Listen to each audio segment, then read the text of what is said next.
Alrighty, are you ready to be satisfaction guaranteed or your money back? Fantastic! The way the tap water holds these peas. What do you mean the way the... What the heck? That's thoroughly not what I expected. Okay, what happens when you bump into the... It like freaking magnetizes them. Can you treat it like... What the heck? You can pass it off. It's like croquet, but with peas and water. This should be a new sport. Oh my god, this is amazing, and now I kind of want to try it. Wait, I actually have a bag of frozen peas in my refrigerator that I was using to ice my parts after a medical procedure, and now I could actually try this and see if it... Oh my god, this is amazing. I'm gonna do this later. Transparent camping. Is that, like, actually at all insulating? Because it seems like it wouldn't be. Also, what if a bird poops on your tent? Then it's just gonna come right through, and that's not gonna be fun. Or even if it doesn't go right through, then it's at least gonna get like into the holes and be a pain to clean off. I don't know, there's parts about this that seem kind of impractical. I mean, if you just wanna, sleep and be able to see nature, you can just sleep outside. This protects you from insects, so I guess that's about it. It's like a screen. It doesn't really protect against bird poop, or obviously if it rains, that's gonna be a problem. But I guess you won't get bug bites, so there's that. That's pretty cool. I think we have an expectations versus reality sort of situation. I could envision a post right next to this on the expectation versus reality sub where it's like you're doing this, except the view that you see is like a picnic table and a car and a road, and then just like nothing scenic at all. I feel like this is all more of a matter of the location than the tent being see-through. Throwing a fishing net. Oh my god.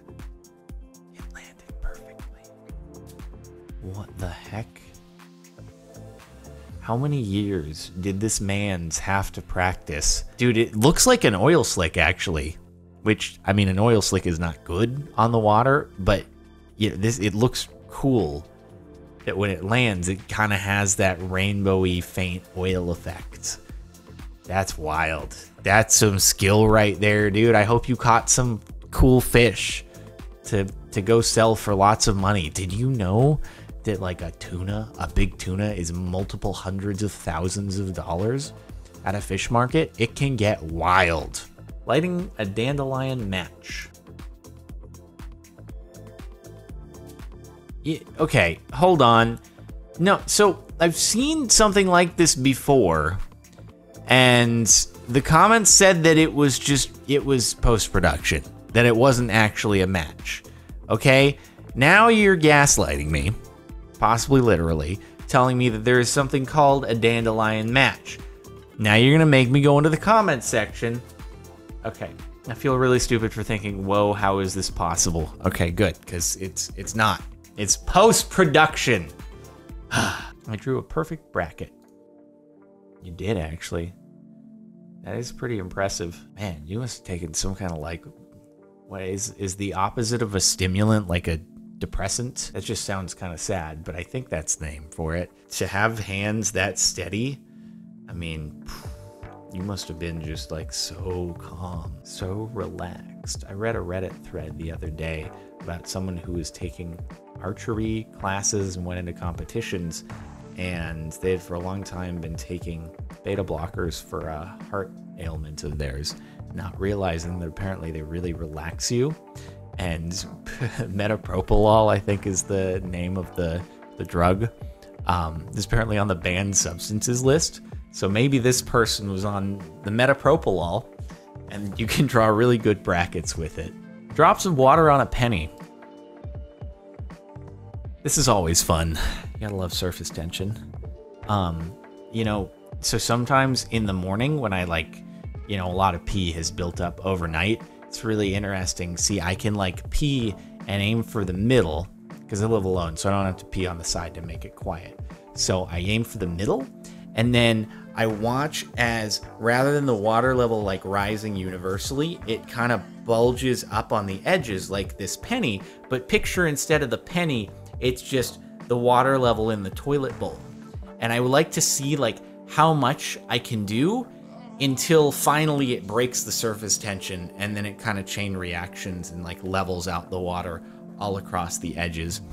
It's a game that I play in the morning to entertain myself when I have to go pee. And I just wanted you all to know, and I know you all think very highly of me now as a result. Surface tension is really cool, and you might as well figure out ways to experience it in your daily life. And you know, what better way than when you're going pee? Oh, see, and then that's what happens once it finally like goes beyond the surface tension force. This is cool. This is the coolest puzzle I've ever seen. Okay, is it now? Now, what kind of grand reveal are we about to see that just blows our mind? So let me guess, it's like some kind of puzzle, but it's comprised of everything being a shape. Oh, that's a pretty cool one. I thought like every single puzzle piece itself was going to be shaped like something. This is just the Easter egg puzzle piece. This is, you've one in there that's, I guess, the guy who was hunting the bear or something, because it looks like he's got some kind of gun on him. Although, no, that some of the pieces actually, not all of them, but some do look like other real-world things. It's pretty cool. It's a nice puzzle. Looks very high quality, like it's just an actual piece of wood rather than paper. The way these clouds look like a Vincent van Gogh painting. This is certified satisfying. That is really cool. Hey, you know what? I bet you that clouds like this existed before Vincent van Gogh, so maybe Vincent van Gogh, or isn't it Gogh? Wait, I can never pronounce it right. Maybe he saw them and was like, I'm gonna take this as inspiration for my painting. And then when his paintings didn't sell while he was alive, he was like, I guess people hate these clouds. And then people really started liking these clouds after, and then they were like, oh, these paintings are pretty cool. Everything's cyclical trends, they come and go, and you know how it is. Creating a sugar dome. All right, is this gonna be like some kind of another surface tension thing, but this time with sugar? Wait, what the heck is happening right now? What even are this? What the heck what the?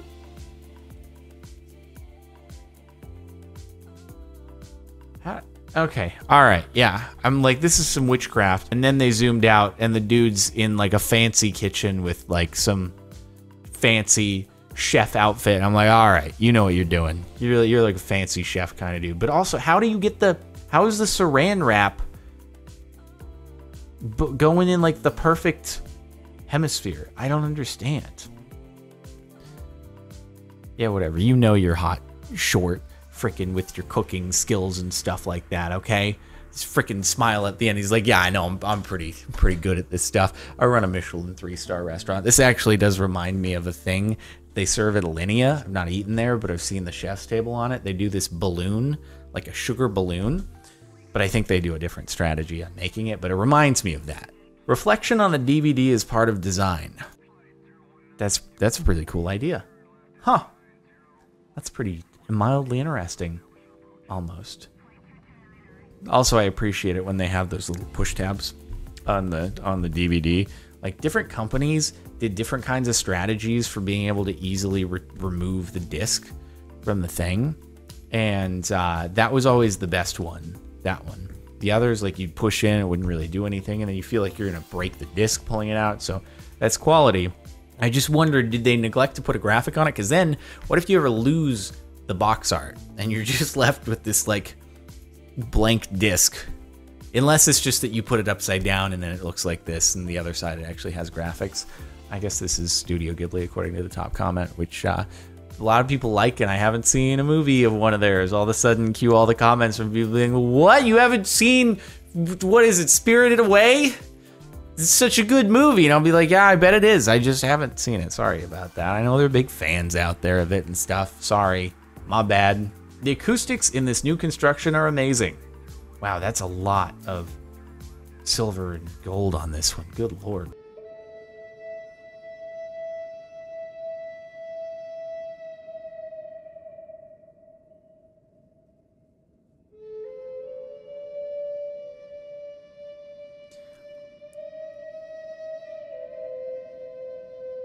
I feel like I need to go start watching Lord of the Rings. This makes me want to go on an adventure, dude. Just envisioning a flying camera swooping high above a landscape, and then it zooms in. Horseback riders riding across a plain. Birds fly overhead. And then, you know, Lord of the Rings-y kind of stuff happens. I'm assuming this goes on for a little while, but you can go to the Oddly Satisfying subreddit if you wish to listen to it in full. Quick little sketch of this woman drawing. Wait. What? Oh, so really this entire art class, it was just a decoy so that you get like a professional sketch artist up in there and that person just draws all the other people trying to draw. Or you could have, God, wouldn't it be cool if you had a circle of sketch artists and every sketch artist is looking at another sketch artist and drawing them, drawing the other person, and it's an infinite loop of sketch artists sketching. You know, I will say, David Bootstrap Buckaroo, who is the guy who like made all the models and like assets and did animation on the Minecraft music videos and stuff, he could do this sort of thing. He's freaking artistic savant, and like he could just, you know, within a matter of seconds just whip up some flawless anatomically correct drawing just for the sake of like a storyboard or something. So yeah, it's pretty impressive to see in action. Mixing sand and water. Haven't we all mixed sand and water before? I guess we just haven't done it this way. That's some really nice looking sand. That's some high quality sand right there. Maybe it's just that like the sand I have experienced in my life has not been high enough quality fine-grained sand to this extent where this would actually work. This is like some fancy Hawaii beach sand, whereas here in LA we just got that kind of rough, coarse Star Wars, it gets everywhere kind of sand. Like maybe if Anakin Skywalker had experienced this sand, he wouldn't have such a bad impression of it, okay? It's just a matter of the sand that you've actually gotten to experience firsthand. There are different gradients. Cruising between layers. Dude, I love when you get to like dive in through the clouds, or like when it's a really foggy day and then all of a sudden you just go up through the clouds and it's like, oh, it's sunny. Well, in this case, you'd be like, oh, there's another layer of clouds overhead.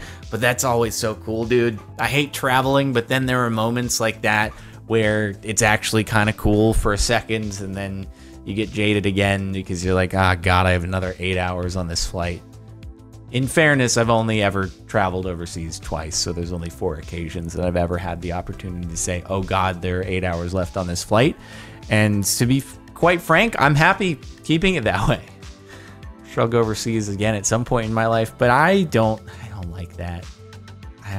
Nah, dude, I'm good. Dude, I experienced this just not like the double layer of clouds, but escaping the clouds just on a drive on the vlog channel. You can witness it in the video on the vlog channel when I did the podcast drive with Jericho just a couple of weeks ago.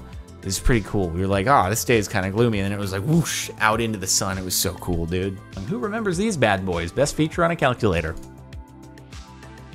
Oh, dude, that was the coolest. And then it would kind of mount up at an angle. You'd be like, this is amazing, because for some reason it's, you know, impractical for me to use my calculator when it's flat on the desk. And this additional little tilt just makes it so much easier to calculate. I love it. How could I ever use a calculator when it's flat, when this is an option?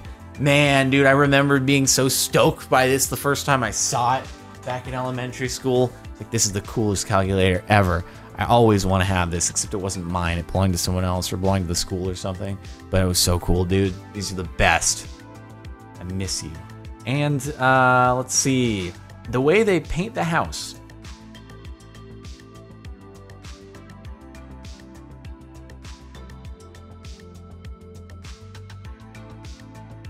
Huh.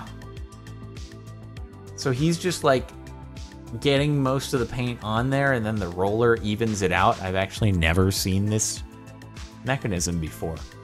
According to the top comment, though, it says the good thing about painting new construction is a lot of times you don't have to worry about edging, and any overspray will be covered up when the windows, eaves, and trim are installed, so you're able to do it faster. Okay, that makes sense. I feel like doing this inside has the potential to make a slight mess, which is probably why I've not seen it done, but that's efficient. Dang, that's quick. Man, maybe it's not as wild of a job to get a house repainted as I thought it was. Like, you could probably do it for a lot cheaper than I would have envisioned. Huh, pretty cool. And the top of the last month, breaking open an obsidian rock. Yeah, that doesn't look like the obsidian that I'm used to. Wait, you just use another rock? All right. No, that's actually, it's not. You can't. That's not. I'll tell you what. That's not obsidian. Okay? You want to know how I know that is not obsidian? Because he broke it with stone. Okay, you need a diamond pickaxe in order to break obsidian? So that's fake. All right? That's like there was a texture pack and they retextured some other kind of stone as obsidian.